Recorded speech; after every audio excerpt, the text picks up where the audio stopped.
इन दिनों defence sector को लेकर बड़ी चर्चा चल रही है और आज हम आपकी मुलाकात कराएंगे डिफेंस सेक्टर की दिग्गज कंपनी HAL के CMD के साथ, जो इस वक्त हमारे साथ हैं। सर, आपका स्वागत है हमारे शो में CNBC आवाज में। और सबसे ज्यादा चर्चा HAL की अभी पिछले 2-3 दिनों से है, वो है आपको Q4 रिजल्ट को लेकर। बहुत ही स्ट्रांग रिजल्ट यहां पर आया, तो लोग ये जानना चाहते हैं कि इस स्ट्रांग रिजल्ट के पीछे असली वजह क्या थी। क्या ऑर्डर बहुत ज्यादा आ गए या फिर एफिशिएंसी हमने काफी बढ़ा दिया, क्या मानते हैं? नहीं, ऑर्डर बुक तो ऑलरेडी है हमारी। आपको मालूम है कि करीब 1,50,000 से ऊपर है हमारे ऑर्डर बुक। तो ये एग्जीक्यूशन है जो हमारे जो रिपेयर ओवरऑल का परफॉर्मेंस है उससे क्वार्टर Q4 बहुत अच्छा हुआ था। और साल भर का आप देखेंगे तो परफॉर्मेंस बेहतर ही है, जो एंटिसिपेशन था उससे बेहतर है। तो ये एफिशिएंसी और एग्जीक्यूशन में ही है, इससे हो सकता है। एक और बात है कि जो आपने कहा कि ऑर्डर बुक काफी है, एक कह सकते हैं रिकॉर्ड हाई पे ऑर्डर बुक है, तो उसके एग्जीक्यूशन को लेके क्या प्लान है? स्पेशली कई सारे प्रोजेक्ट हैं, जैसे LK1 का हुआ, LCH MK1 का हुआ, LCH का हुआ, तो क्या उसका क्या रोड मैप रखा आपने? देखिए, ब्रॉडली अब हमारे पास करीब 65,000 करोड़ का LCH का ऑर्डर जो हाल ही में आया था, biggest order Indian defence history में है। ये एक बड़ी ऑर्डर है 156 LCH। दूसरी है जो अभी 83 LCM Mark 1A जो एग्जीक्यूशन में है, और 12 Su-30 जो हम बनाने वाले हैं वो एक ऑर्डर था, और 240 Su-30 इंजन। कुल मिला के आज के दिन 1,90,000 तक ऑलमोस्ट ऑर्डर बुक है, और ये अगले साल में और ज्यादा होगा। तो एग्जीक्यूशन में दो हमारे प्रिंसिपल्स है। एक है कैपेसिटी एक्सपेंशन। तो हम जैसे देखिए LCA के लिए 2 लाइन बैंगलोर में है जो 8 ईच बना सकते हैं, 16। तीसरा लाइन अभी नासिक में बन रहा है, और उसका पहला एयरक्राफ्ट शायद हम सोच रहे हैं जून में पहले उड़ान भरेगी वो। तो एक तरफ कैपेसिटी एक्सपेंशन LCA के लिए, दूसरी है 240 इंजन जो कोरापुट में बन रहा है, वहां पे कैपेसिटी एक्सपेंशन हो रहा है। और तुमकुरू प्लांट जो है हेलीकॉप्टर्स के लिए, वहां पे LUH बनेगा, LCH।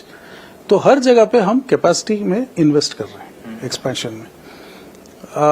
अब LCA के लिए करीब हम ऑलमोस्ट 1,000 करोड़ तक एक्सपेंड कर रहे हैं फैसिलिटी एक्सपेंशन के।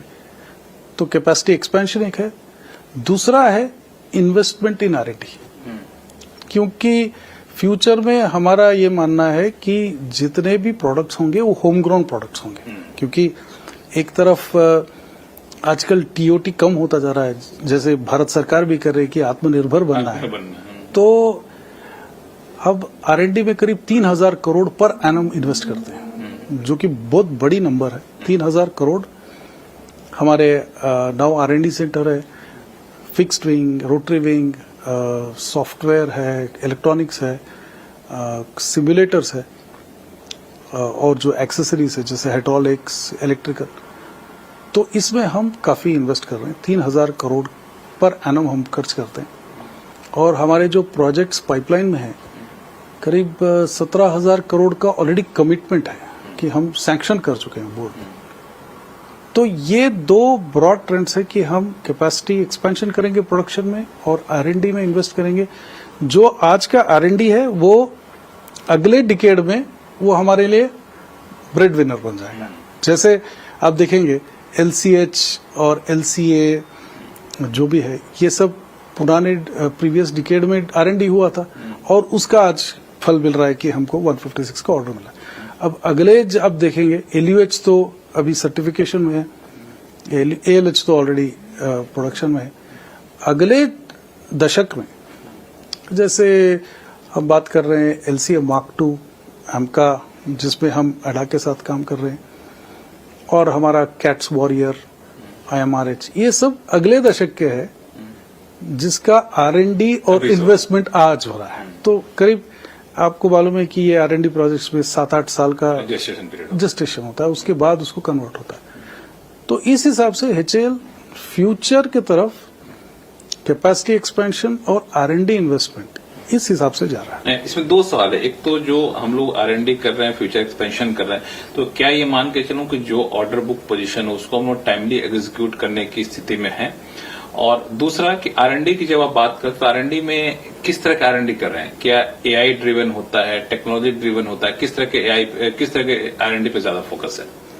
जैसे आप बता रहे हैं, ये 156 ऑर्डर है जो LCH का, ये हम करीब 6 साल में उसको लिक्विडेट करेंगे एज पर टाइम। आज 25 में है तो 36 मंथ्स जो उससे डिलीवरी स्टार्ट होगा और 5 साल में वो खत्म हो जाएगा। और LCA 83 जो है अभी ऑलरेडी शुरू हो चुका है, इसका भी हम अगले 4-5 साल में इसका डिलीवरी हो जाएगा। अगले ऑर्डर्स जितने भी आएंगे, जैसे LCA हम और एक ऑर्डर का भी एंटिसिपेशन कर रहे हैं और जो पाइपलाइन में है, तो ये हमारे प्लांट सब जो एक्सपेंशन है उससे वो केटर करेंगे। जैसे 24 का कैपेसिटी ये साल में बनेगा।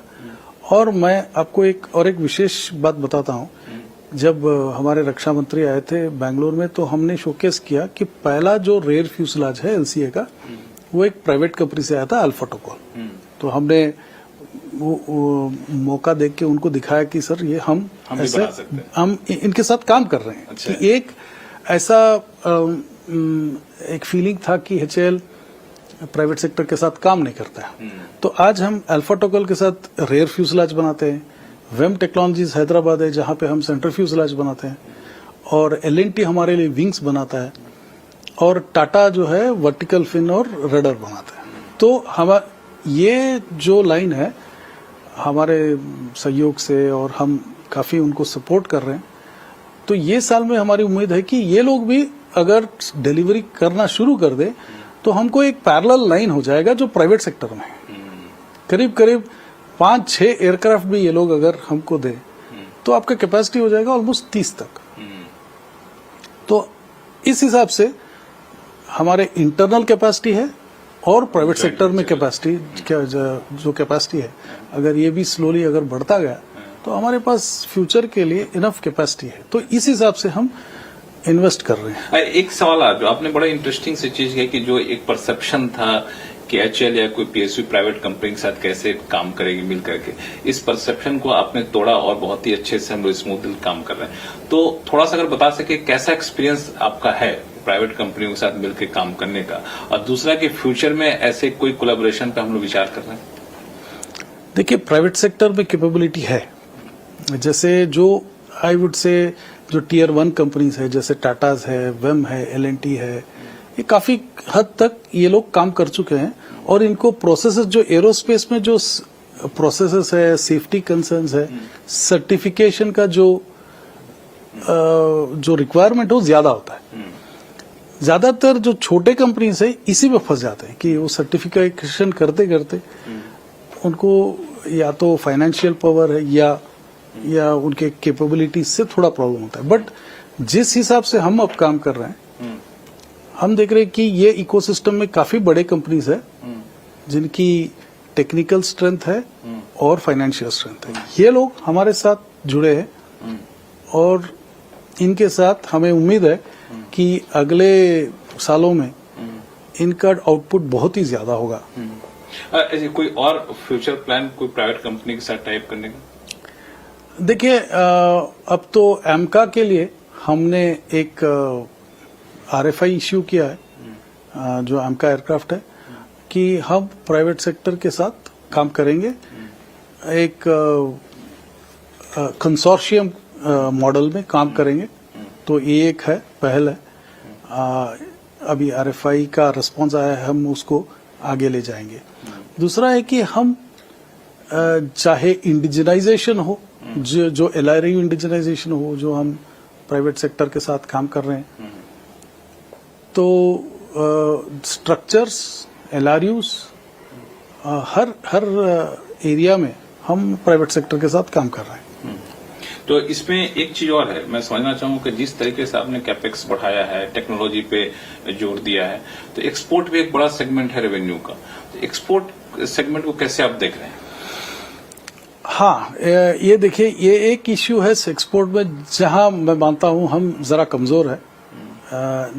जिस हिसाब से हमारी कंपनी की टर्नओवर है उस हिसाब से हमारा एक्सपोर्ट उतनी आशाजनक नहीं है, बट हम कोशिश में लगे हैं। हम हमारे एयरक्राफ्ट काफी देशों में ऑलरेडी उड़ रहे हैं, जैसे मालदीव्स, मॉरिशस, नेपाल, काफी देशों में हमारे एयरक्राफ्ट ऑलरेडी उड़ रहे हैं। गियाना में हमने 2 डॉर्नियर सप्लाई किए थे लास्ट ईयर। तो एक्सपोर्ट हमारे लिए एक फोकस एरिया है कि इसको कैसे बढ़ाएं। पिछले साल हमने काफी फोर्जिंग्स हमने एक्सपोर्ट किए थे। तो ये मल्टी लेवल पे हम लोग देख रहे हैं एयरक्राफ्ट सेल्स या ओवरऑल ऑफ, जैसे रशियन इंजन्स है और एवियोनिक्स है, फोर्जिंग्स है। तो हर एरिया में हम देख रहे हैं कि इसको कैसे बढ़ाएं, बट अभी इस पे थोड़ा वक्त चाहिए और काम भी। इससे अलग हटके मैं जाना चाहूं तो प्रोडक्ट डाइवर्सिफिकेशन पे किस तरह का काम चल रहा है? चूंकि अब तक एचएल एक बड़े इक्विपमेंट बनाने की तरफ था, लेकिन जिस तरीके से नए डिमांड आ रहे हैं, थोड़ा सा डाइवर्सिफाई हो रहा है पूरा डिफेंस सेक्टर। देखिए, जैसा आप देख रहे हैं, ये हर एक वॉर में आजकल अनमैन्ड व्हीकल्स ज्यादातर दिख रहे हैं। तो हम भी एक यूकैव पे काम कर रहे हैं, अनमैन्ड कॉम्बैट एयर व्हीकल, जिसका नाम है वो कैट्स वॉरियर। इस पे काम चल रहा है। तो ये एक न्यू एरिया है हमारे लिए। 3 टन वाला यूकैव है जो हम अभी R&D में है। और एक एरिया जो हम अभी काफी रिसेंटली हमने इसको इंस्टॉल किया है, एक सिमुलेटर, जो जैगवार का सिमुलेटर है। ये fixed base full motion simulator हमने हाल ही में इंस्टॉल किया।